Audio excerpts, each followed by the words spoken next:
Hi, my name is Justin Boucher. I'm from the Food Packaging Forum. We were partners of the FitNESS project over the past couple of years, the FitNESS 2 version of the project. And we are a science communication and research organization primarily focused on the health and environmental impacts of food packaging, with a particular focus on chemicals, which is going to be a bit of the topic for today's presentation, with a bit of a reuse context involved. So I'd like to give you an overview of some of the latest research, what we know about chemicals as it pertains also to reusable applications, and then I'll pass along to my colleague Mai afterwards, who's going to give an update about an interesting EU project that has some first results also on the topic of chemicals and reuse. So I imagine if you're joining this webinar that you're probably already familiar to a certain extent with what reuse is. In case you're not, quick definition here. This is a nice one from the organization Perpetual, but basically they're packages that need to be designed to be repeatedly reused for the same purpose. And then you're probably familiar with a few of the different ways you can apply reuse systems: refilling at home, returning from home, on the go, return on the go, etc.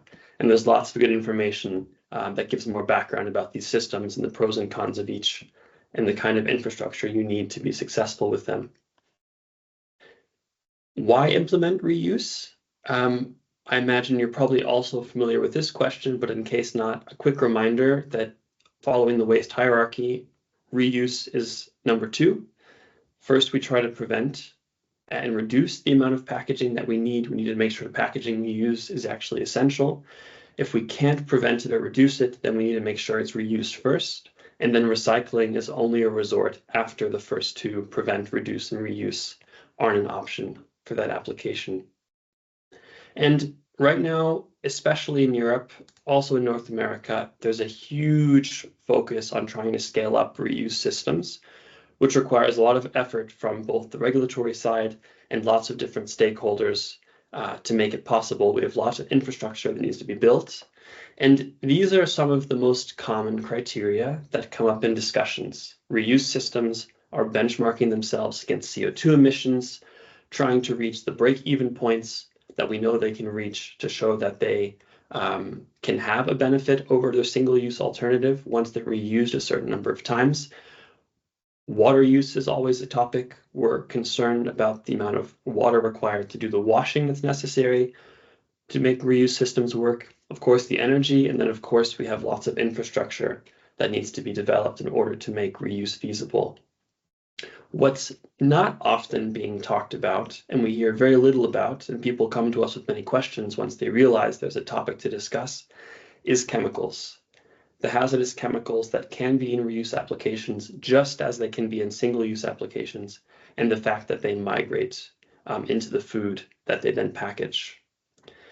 In case you're not familiar with chemical migration, it's a fairly simple concept.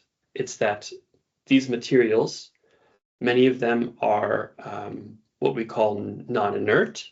They're made up of complex mixtures of different chemicals, additives, breakdown products, things that we intend and don't intend to be there.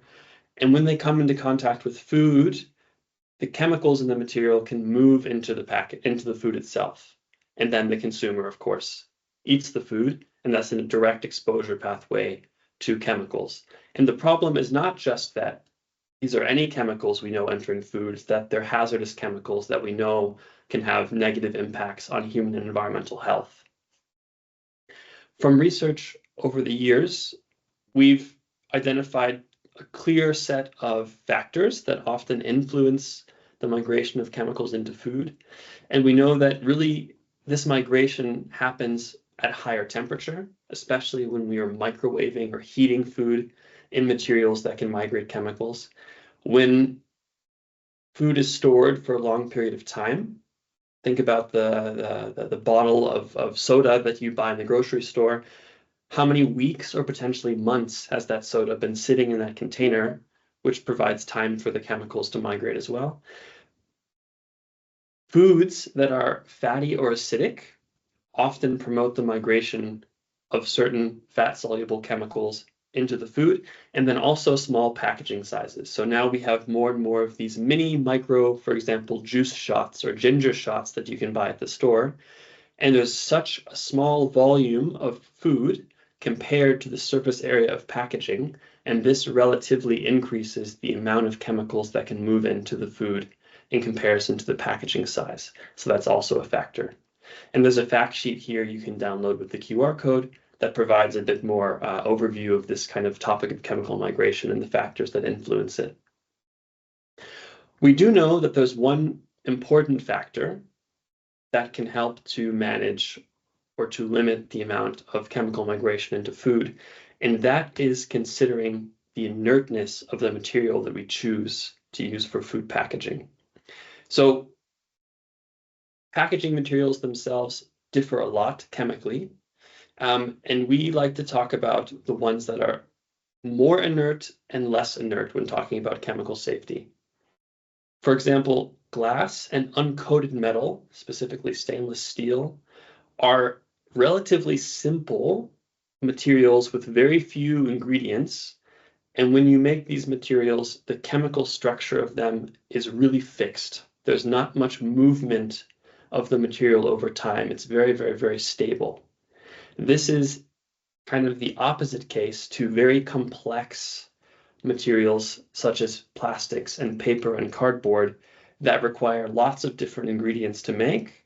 So there's lots of chemicals in the material, and also the physical structure of these materials is much less inert. So things inside of plastics and paper aren't fixed to each other. They're kind of floating around to some extent. And under these certain conditions and over time, those chemicals floating around can move into the food. And likewise, the food can move into the material. And a really good example of this you're probably familiar with is if you think about the last time that you made spaghetti with a tomato sauce, or you made a chili sauce, and then you put that chili sauce or spaghetti sauce onto a white plastic bowl or Tupperware or piece of packaging. And then when you go and wash it, you see that actually the plastic has turned red. That's a really easy example of how the chemicals from the food now moved into that non-inert plastic, stained it, and you can be pretty sure that there's also chemicals from the plastic that did the same way, but backwards. They moved from the material into the food. So this concept of inertness is going to follow us for the next few minutes when we're focusing on chemicals and specifically focusing on reuse systems. So at the Food Packaging Forum, we have been trying to review what evidence and data there is about all the chemicals that can exist in packaging. And what we found over the years is three things. First, by looking at regulatory and industry databases that have been published, we know that there are at least 16,000 chemicals that can be used in all types of food packaging around the world. It doesn't mean all those chemicals are still being used today or being used in the same way in all different places of the world, but we know that the diversity is very high. And then looking at scientific studies that did testing on what chemicals migrate, we found that 1,800 of them have evidence for moving from the packaging into the food. And the number of actually migrating chemicals is likely much higher because this is only reporting what the science has looked into, so what scientists have targeted to check. And there's many chemicals for which we don't have the analytical technology or the standards to identify them as having moved. And then a really important part that's often overlooked in these discussions is all of what we call the NIAS, or the non-intentionally added substances that can exist in packaging and migrate into food.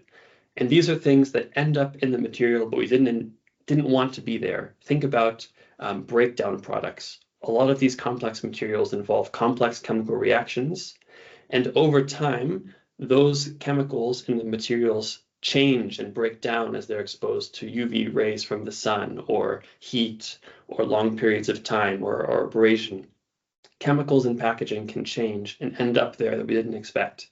The same thing for contaminants from recycling processes or contaminants from ingredients we use to make the packaging, or even reaction byproducts. Sometimes the reactions that we want to make these materials produce side products we didn't intend to be there, but just happen as kind of an extra addition from the process of manufacturing it.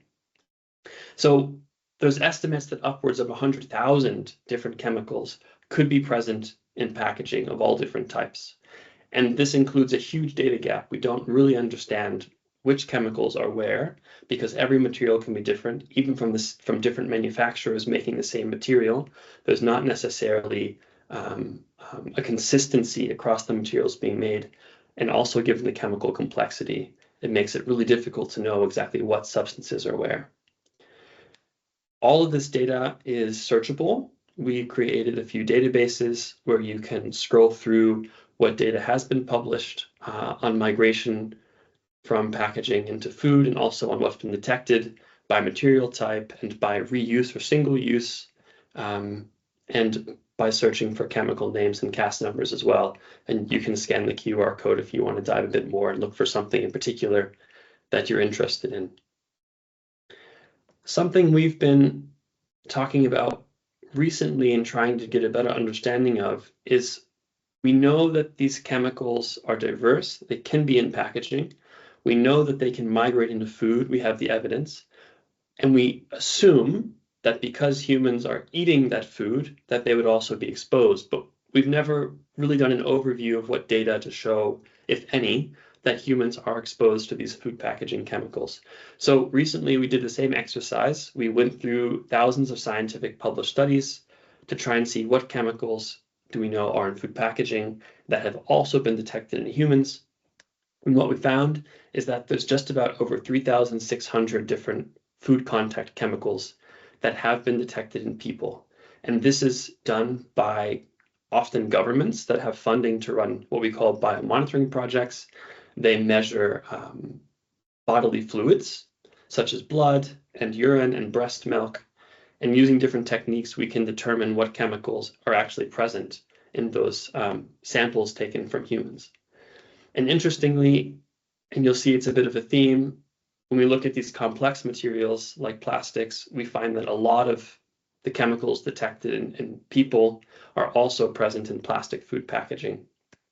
And the problem is not that they're detected, but that there's a lot of them that we know have hazardous properties, such as being carcinogenic, mutagenic, reprotoxic, having various effects on our complex endocrine systems in our bodies, or having specific targeted organ toxicity.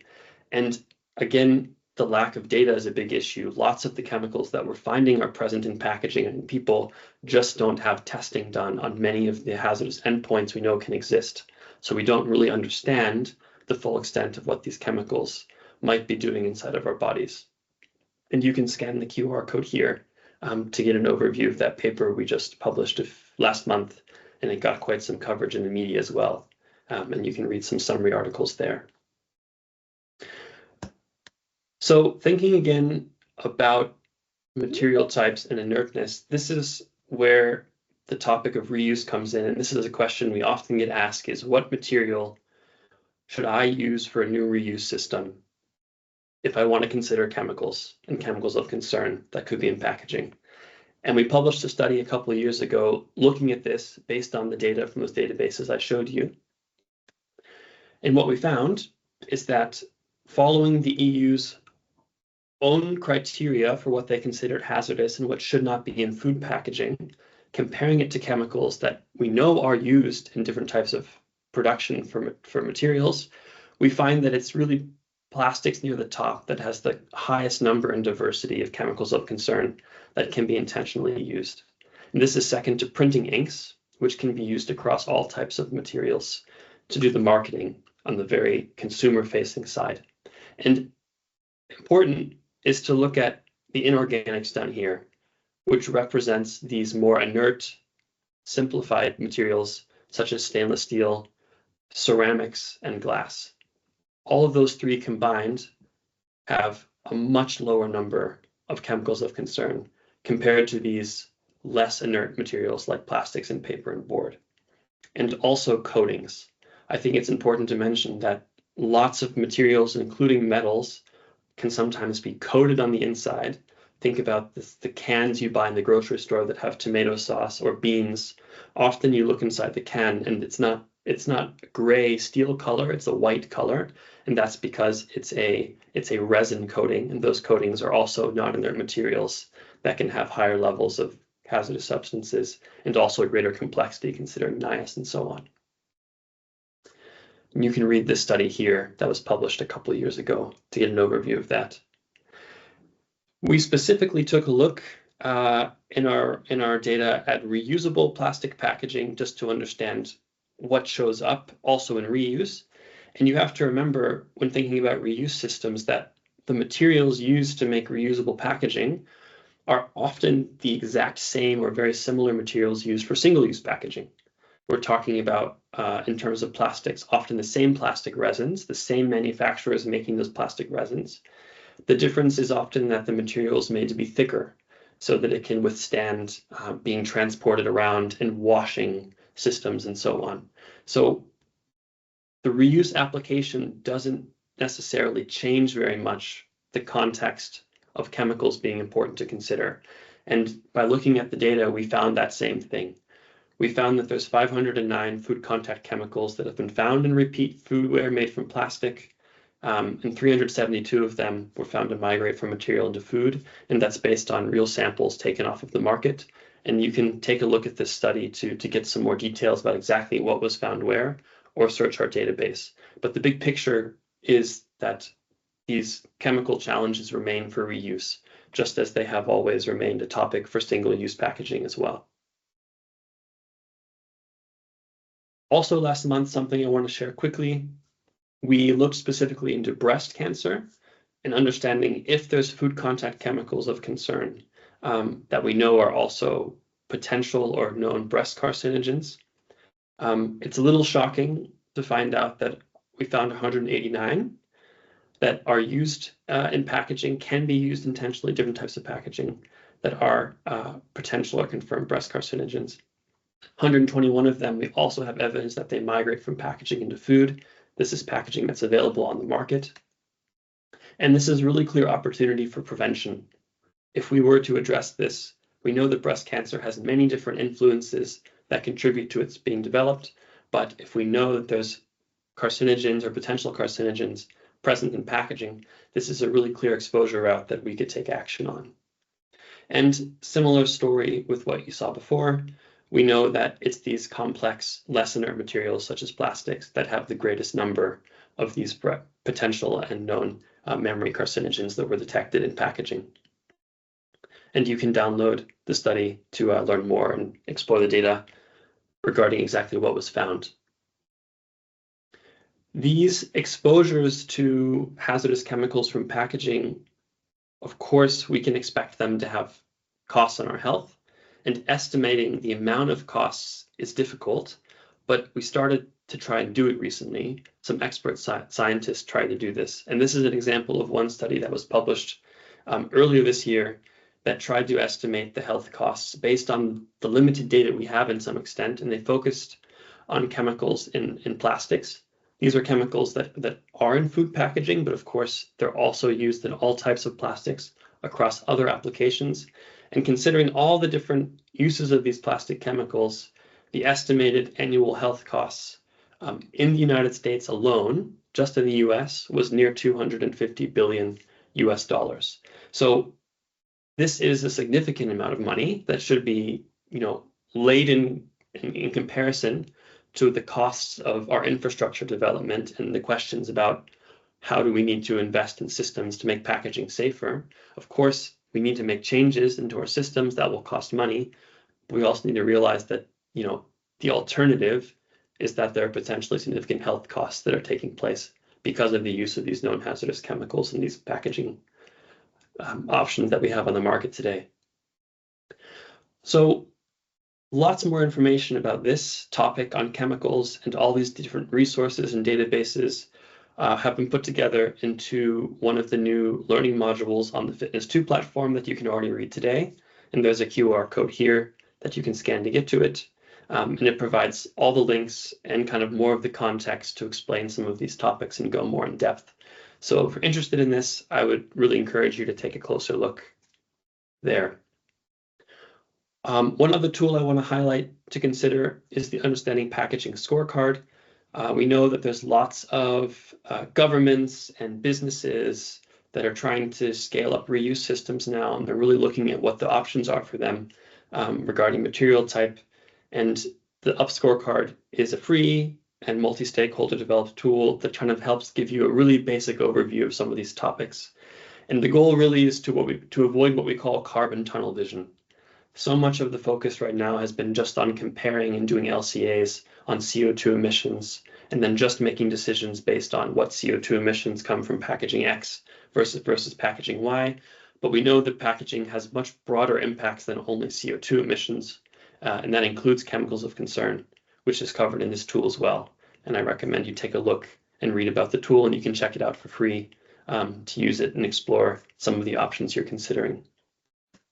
We also have fact sheets on materials available. So if you want a bit more of an in-depth dive into the trade-offs and the aspects to consider regarding different types of materials, we put together some fact sheets that reference more detailed information where you can learn more. And there was an interesting article just published recently. There's a report that Zero Waste Europe put together with some partners looking at the status of reusable packaging in Europe and how things are going. And one of the main findings was that while many businesses have emerged in recent years to kind of grow the reuse scene, that continued growth is really going to be dependent on support and increasing support from legislators, from producers, from consumers, and from investors that can make the infrastructure possible for much of the reuse upscaling that we've set as targets in many of the new regulations being passed these days. So just to wrap up, key takeaways: hazardous chemicals are an issue. They should not be overlooked, especially when making reuse system decisions. The reuse systems require the same considerations as single-use systems when it comes to chemicals.